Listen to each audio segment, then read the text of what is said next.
What's up my beauties, what's up my queens, what's up my loves, welcome back to my channel, welcome back to another chit chat video with me. It's a chit chat section where me and you can discuss anything we like. And on the beginning when I started this section, I really didn't have much direction, like I was just discussing anything I wanted. But now I think by your response and your connection to these videos, I think we're more steering towards all the women's problems and topics and everything else. So guys, welcome.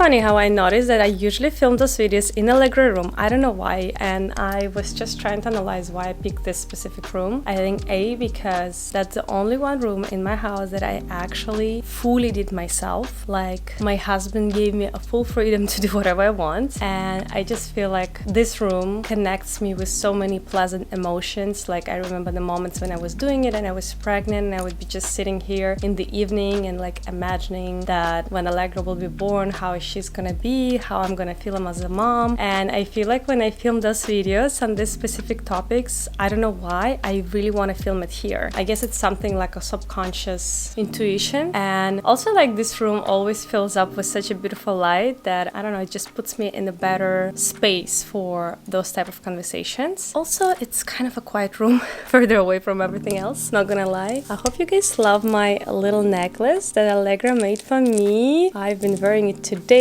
She was very proud of it. So guys, let's go. Let's start the conversation. I wanted to talk today about a very intimate, very serious topic that I was just kind of postponing to film about. I just felt like, I don't know if I'm in the right place in my life and in the right state of mind to film something like that. And I think finally this day has come where I was like, okay, you know what? I think I feel ready, and maybe I do not feel fully ready, and maybe like so many thoughts running through my mind. But you know what, guys, the purpose of the channel has been always like me being raw, organic, and just kind of show you the way I am and the way just the life is. And I'm not perfect, and I'm not knowing everything, and I'm not educated on everything, so it is for me a learning process as well. And I love reading your comments. I learned so much from you too. So we're gonna touch the topic of postpartum depression. I feel like not many women shares that, but I do feel like a lot of women's been affected by that and touched by that. And I think it's really important to share your journey and your experience and tips, probably the one that helped you to get better and healthier with yourself, with your mind. So today I will be sharing with you that.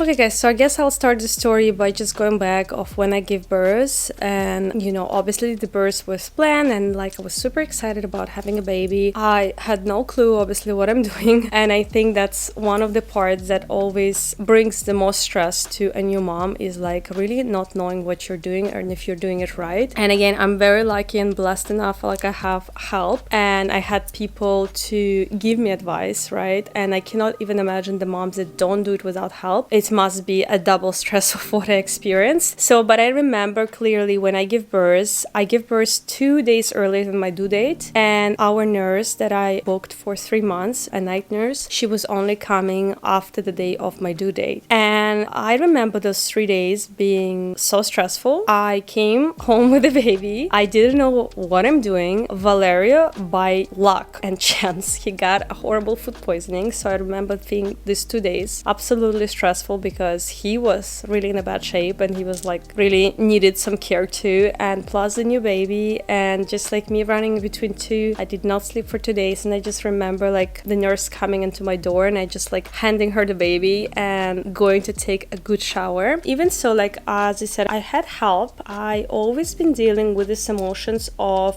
being happy that I have help, but in the same time not allowing people to help me. I don't know how to explain that. Like I would leave the baby and would be like, okay, I'm taking a nap, I really need it, I'm really feel tired, overwhelmed. And then like 20 minutes later, I'm like, what am I doing? Like my baby's there, I'm a bad mom, what am I doing? Like on the middle of the day, I'm trying to take some sleep. Like, and I know it sounds ridiculous for someone who like now watching and don't have a baby. It's like, what's wrong with this girl? She cannot take a nap. But I feel like when you are in this moment, very moment when you give birth, you're so fragile, and you kind of like, I feel like your mind detached from reality so much, and you just go within your bubble of a baby and you, that nothing really matters around, and you can't evaluate the situation, and you can't understand the size of the problem very well. So I think that was like a feeling that constantly been there. I really started to suffer when I was pregnant. I kind of started a business. We had a vegan ice cream brand that unfortunately closed now. We don't have it, but we started a vegan ice cream brand when I was pregnant with my friend. And when I was pregnant, I was very energized, but when I gave birth, it definitely was harder. And when I started to suffer, is my attention was not there anymore. Like, I could not focus on things. I could not function. So, and that's something that's probably also was challenging for me. I'm a person that already to begin with very hard to focus on something, but now adding the whole like racing mind about other things did not help. So I think then I added also stress of like running a business and being involved in a business and like having responsibility of that as well. And I think I end up being completely so stressed out about baby and the business together. And then on top of everything, I think when I stopped breastfeeding, my hormones, actually it's known that sometimes people can get depressed, especially when they stop breastfeeding. I think something happens to hormones. So I really did notice a really deep depression after I stopped breastfeeding. And honestly, like I could not recognize that it was a depression on the beginning. I think it's all started by me feeling not focused, very tired. As I said, like my mind was always worried, and I would just cry without any apparent reason, without being able to explain why I'm crying. And because of that, I could not explain that why I was crying. Nobody would understand me. Like, for example, my husband, like I truly see that he wanted to help me. He wanted to be there for me. But then every time he would ask me why I cry, like let's say in the middle of the night, I could just wake up at 2 a.m. and could start sobbing, and he would wake up and he's like, why are you crying? Like, what happened? And I could just not explain why I was crying. And that was something that was really hard for me, because on top of feeling these emotions, you're not feeling understood, but you can also explain why you're crying. And I do feel like it kind of rocked our relationship a little bit. It was, it was very hard for him to understand, and especially for a man who doesn't, feel the emotions. And, I think for women to women, it's a little bit easier to understand, but for a man, it's completely other world. So I think to plus to everything, when we start to have this like miscommunications, a guilt of not being a good wife added on top of the whole thing. So now I have a worry about the baby, a worry about the business, and also worry about me not being a good wife. So that was already 3 problems. And yeah, I think I end up feeling so alone that this sadness grew into physical pain. And I know it sounds crazy. And again, I think I've been already through depressions before once in my life when I went through modeling. And back then I never reached out for help. I kind of figured it out myself. And even so, I don't know if it's the right way to do it, but I come from a culture where people don't believe in therapy. I'm a strong believer in therapy, but like if I tell my mom I'm going to therapy, she thinks it's a waste of money. And that's exactly kind of background I'm coming from. So on the beginning, like in my early days when I had a depression, I didn't even thought about therapy because my family was telling me it's a bullshit. So obviously it's something that is not common for me. But this time around, I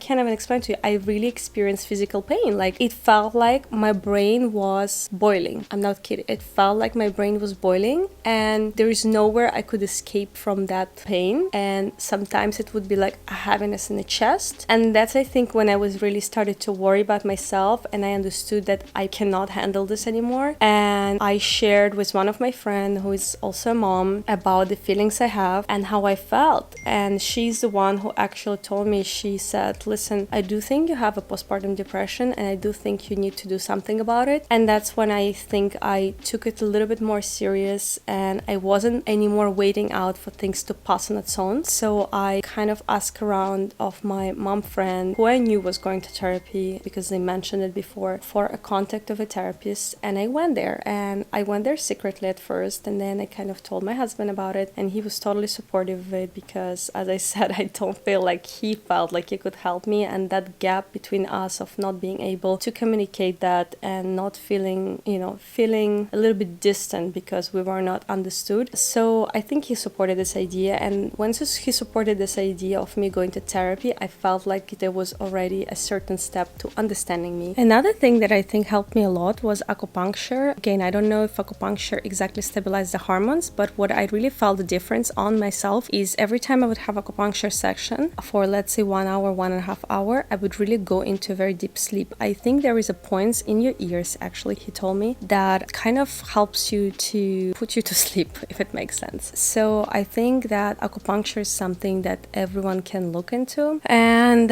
what else?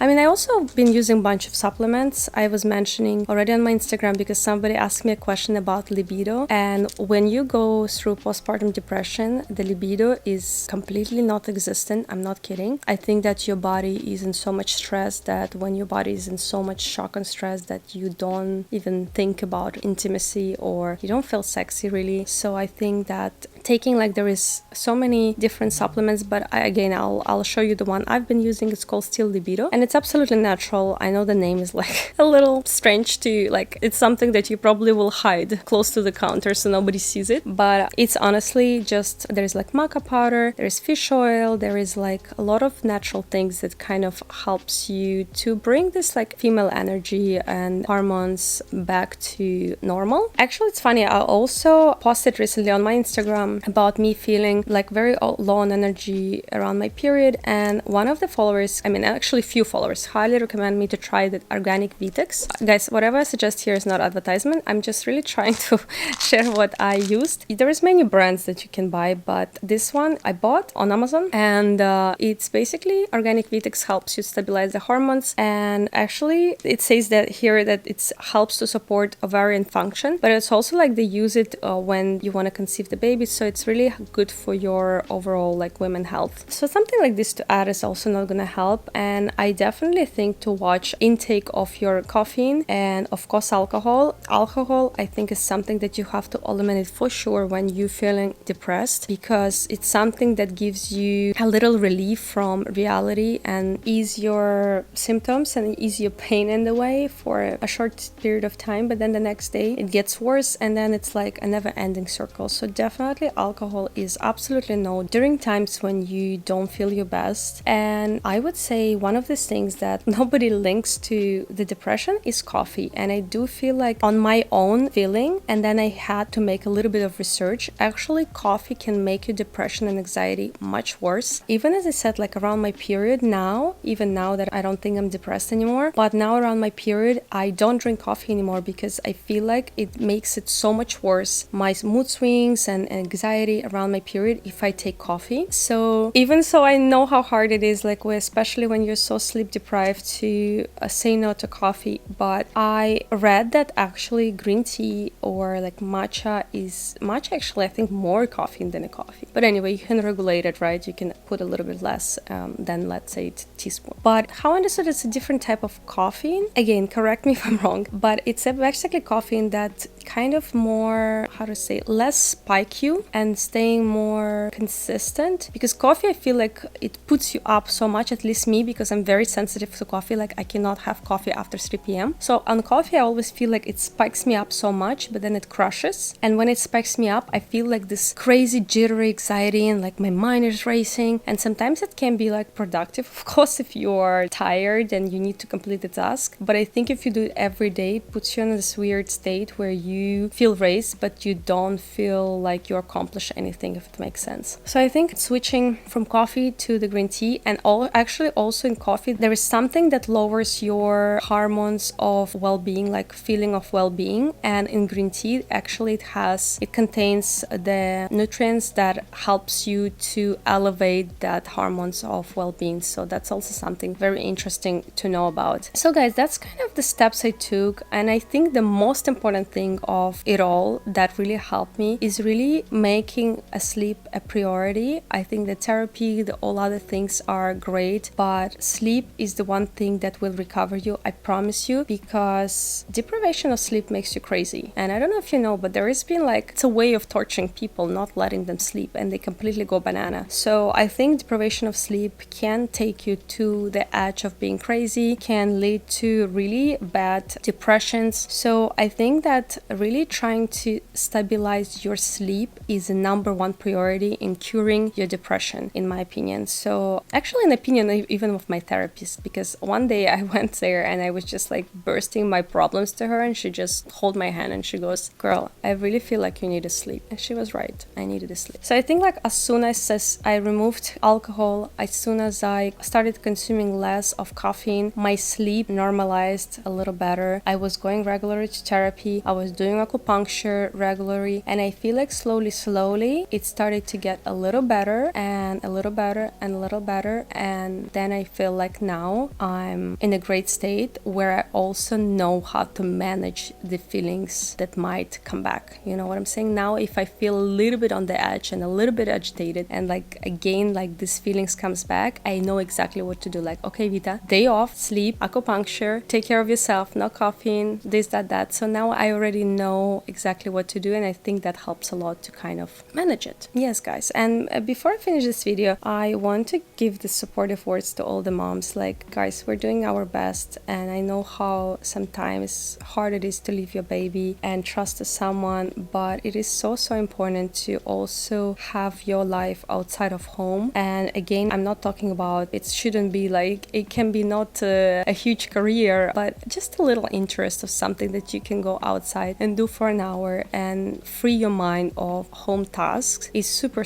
important in my opinion, and makes you feel fulfilled and makes you feel more confident. And yeah, I just think that overall it's very important to have another things going on in your life, not to, because otherwise if you don't have anything else going on in your life, your home becomes your biggest project, and every problem at home seems 100 times bigger than it is in reality. So that's kind of my tips, guys. I hope you love this conversation. I'm so happy I recorded it. I'm so happy I picked the right time when I feel at my best and also feel at my calmest, that I can really give you like an honest and suggestions without being emotional, if it makes sense. But thank you so much for watching. Let me know if you have any questions, and just I want to let you know that you're not alone, and there is help that you can get, and there is 100% cures and steps you can take to improve your mental state. And just don't sit and wait for things to pass, act on it. That's number one tip